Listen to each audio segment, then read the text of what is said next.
someto a la consideración de este órgano legislativo para su análisis, discusión y aprobación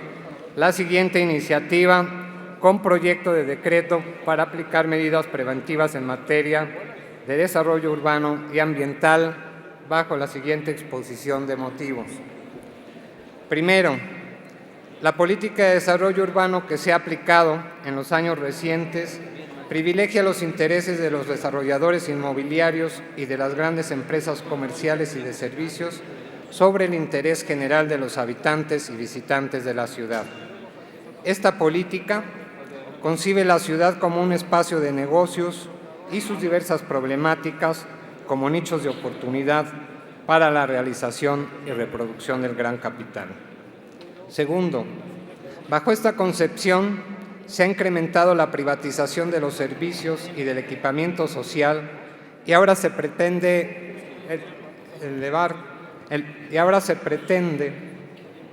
avanzar en la privatización de la infraestructura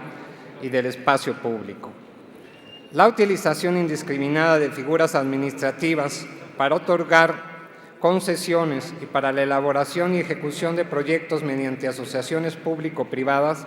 representan en algunos casos formas de endeudamiento encubiertas y, en todos los casos, conllevan el aprovechamiento de la infraestructura instalada, generada socialmente y de utilidad pública, así como la generación de plusvalía mediante la especulación inmobiliaria en beneficio del capital privado. De esta manera, se cede cada vez más al interés particular de unos cuantos la conducción del desarrollo urbano de la ciudad. Tercero, la imposición de proyectos de desarrollo e infraestructura que generan exclusión y segregación urbana, que provocan el desarraigo y el desplazamiento silencioso de comunidades, trastocan identidades de pueblos y barrios y degradan la calidad de vida en los sitios en los que se realizan y en sus entornos inmediatos, ha sido favorecida por los propios ordenamientos en la materia, como la Ley de Desarrollo Urbano, que abre paso a la discrecionalidad por parte del Gobierno para llevar a cabo modificaciones a los usos de suelo. A ello ha contribuido también la creciente corrupción en diversas áreas de los gobiernos delegacionales y de las áreas correspondientes del Gobierno central. Así, se han construido y se pretenden construir conjuntos habitacionales, comerciales y de servicios para los que se han otorgado constancias de alineamiento y número oficial que no corresponden a los predios en los que se han edificado o se van a edificar estos proyectos. Se han realizado modificaciones a los usos de suelo, utilizando indebidamente los instrumentos de planeación y ejecución de los programas de desarrollo urbano, y se han permitido violaciones de facto a las zonificaciones y normas de ordenación establecidas en los programas delegacionales y parciales. Cuarto, un común denominador en la promoción y realización de proyectos como las llamadas SODES, las grandes plazas comerciales como Patio Tlalpan, conjuntos residenciales y de oficinas, obras de infraestructura como el Aeropuerto Internacional o el deprimido Mixcoac, el proyecto para la regeneración de la zona de la Merced, el tren a Toluca u otros disfrazados como proyectos culturales o ecológicos, entre muchos más. Públicamente se han conocido denuncias vecinales respecto a más de 60 proyectos. Ha sido la falta de transparencia y la exclusión de la participación ciudadana. Quinto, el gobierno de la ciudad, así como los gobiernos delegacionales, no atienden o atienden deficientemente las solicitudes de información que los ciudadanos realizan a través de las oficinas de información pública. Diversos servidores públicos niegan la existencia de información de proyectos, como en el caso de las llamadas SODES, cuando existen contratos mediante los cuales el gobierno ha pagado la realización de estudios, planes maestros y proyectos. O se niega también que existan avances en la ejecución de proyectos cuando ya existen acuerdos para la desincorporación de predios que forman parte del patrimonio público a favor de particulares. Igualmente, se brinda poca o nula información sobre los impactos urbano-ambientales que conllevaría la realización de los proyectos, y lo mismo sucede con la información relativa al financiamiento, a los beneficios fiscales otorgados a particulares y a los procedimientos y fundamentos legales utilizados para que a la vía pública se les asigne una zonificación que permite la realización de construcciones para su aprovechamiento comercial en beneficio de particulares. Sexto, a pesar de que, aunque limitada, la consulta ciudadana está considerada en diversos ordenamientos como un derecho y una forma de participación en los asuntos de interés público, en particular cuando se trata de la realización de obras que tendrán impactos urbanos y ambientales en su entorno, las diversas autoridades responsables de garantizar este derecho, por el contrario, lo han cancelado por la vía de los hechos o, en el mejor de los casos, lo han reducido a simulaciones de consultas en las que a los ciudadanos no se les brinda la información ni el tiempo suficiente, así como las condiciones adecuadas para hacer efectivo ese derecho. Séptimo, además de la violación del derecho de los ciudadanos a contar con información sobre los asuntos de interés público y de su derecho a participar en la planeación del desarrollo de la ciudad, especialmente en la conformación de su hábitat, con la realización de los proyectos privados y públicos que han sido promovidos y se están impulsando por la política de desarrollo urbano que se ha impuesto, se violentan sistemáticamente derechos humanos individuales y colectivos que forman parte del derecho al hábitat adecuado mediante la devastación de áreas verdes y la tala de millares de árboles sanos, el incremento en los conflictos de movilidad, el aumento en la deficiencia de los servicios públicos, la mayor exposición a situaciones de riesgo de quienes habitan en las zonas en las que se llevan a cabo, así como provocando daños irreparables al patrimonio histórico, artístico y cultural de la ciudad. Octavo, frente a esta situación, los mecanismos para hacer exigibles los derechos humanos que se ven violentados por la ejecución de los proyectos ya referidos han resultado ineficaces o inexistentes, pues a pesar de que en múltiples ocasiones los ciudadanos han recurrido a las instancias correspondientes, delegaciones, INVEA, Tribunal de lo Contencioso Administrativo, PAOT, Secretaría de Medio Ambiente, de Desarrollo Urbano y Vivienda, Comisión de Derechos Humanos, etcétera,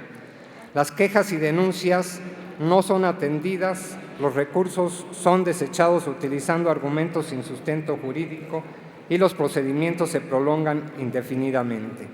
Y cuando se hacen recomendaciones a la autoridad, estas no han sido atendidas.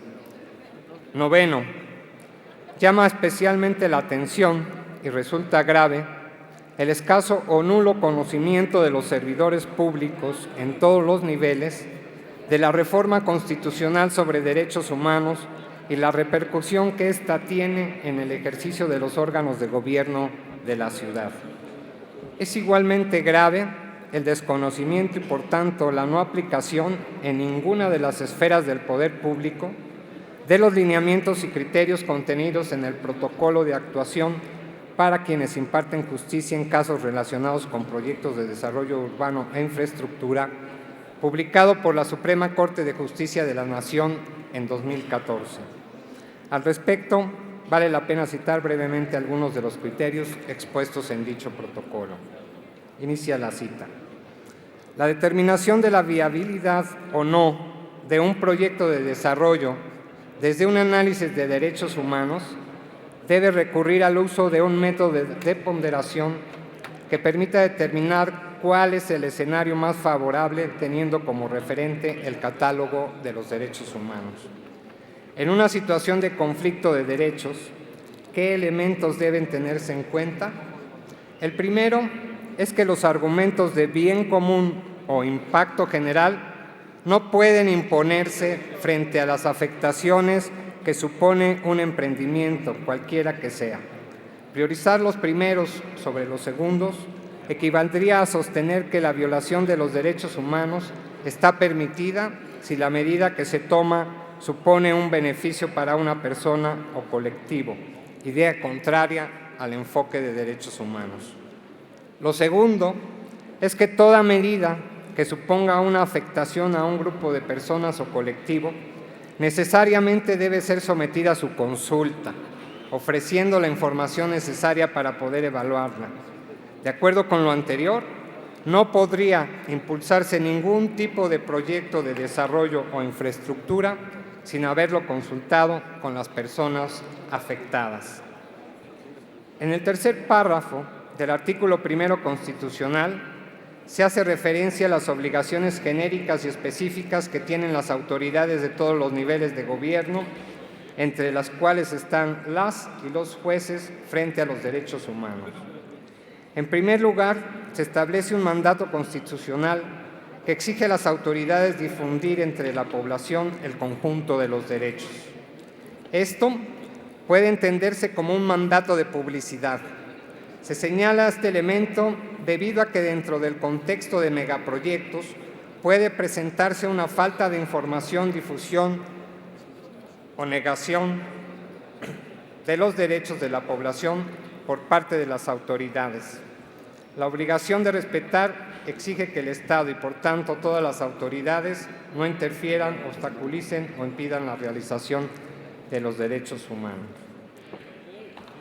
Dejo hasta aquí la lectura de la exposición de motivos para señalar el contenido básico de los artículos. Artículo 1. Se cancela la elaboración y realización de proyectos basados en la determinación de las áreas denominadas Zonas de Desarrollo Económico y Social, ZODES, establecidas dentro de las líneas de acción del Programa General de Desarrollo del Distrito Federal en el eje de habitabilidad y servicios. Asimismo, se cancela la utilización de los instrumentos de planeación y de ejecución mediante los cuales se realizan modificaciones a la zonificación establecida en los programas delegacionales y parciales de desarrollo urbano. Artículo 2. Se deroga el artículo 41 de la Ley de Desarrollo Urbano del Distrito Federal y se derogan las normas de ordenación particulares de los programas delegacionales de desarrollo urbano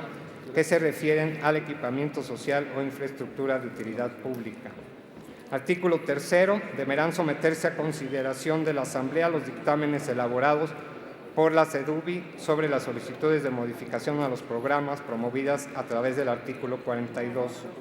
Artículo 4. Los proyectos públicos y privados que se encuentran en proceso de construcción o aquellos en los que se presenta iniciar obra y que por sus características requieran estudio de impacto urbano y o ambiental, deberán someterse a revisión normativa y a los criterios y procedimientos establecidos en el protocolo de actuación elaborado por la Suprema Corte de Justicia. Artículo 5. Deberán hacerse de conocimiento público a través de los portales de Internet del Gobierno de la Ciudad y por medio de su publicación en la Gaceta Oficial del Distrito Federal los proyectos de desarrollo e infraestructura que requieren de estudios de impacto urbano o urbano-ambiental que han concluido su tramitación y aquellos que se encuentran en etapa de autorización. Es cuanto, compañero presidente. Muchas gracias, señor diputado. Con fundamento en lo dispuesto por los artículos 36, fracciones quinta y séptima y 89 de nuestra ley orgánica, 28, 29 y 146 del reglamento para el gobierno interior, ambos de la Asamblea Legislativa del Distrito Federal, se instruye su inserción íntegra en el diario de los debates y se turnará por la Presidencia para su análisis y dictamen correspondiente a las Comisiones Unidas de Desarrollo e Infraestructura Urbana y de Preservación del Medio Ambiente, Protección Ecológica y Cambio Climático, una vez que éstas queden debida y formalmente instaladas.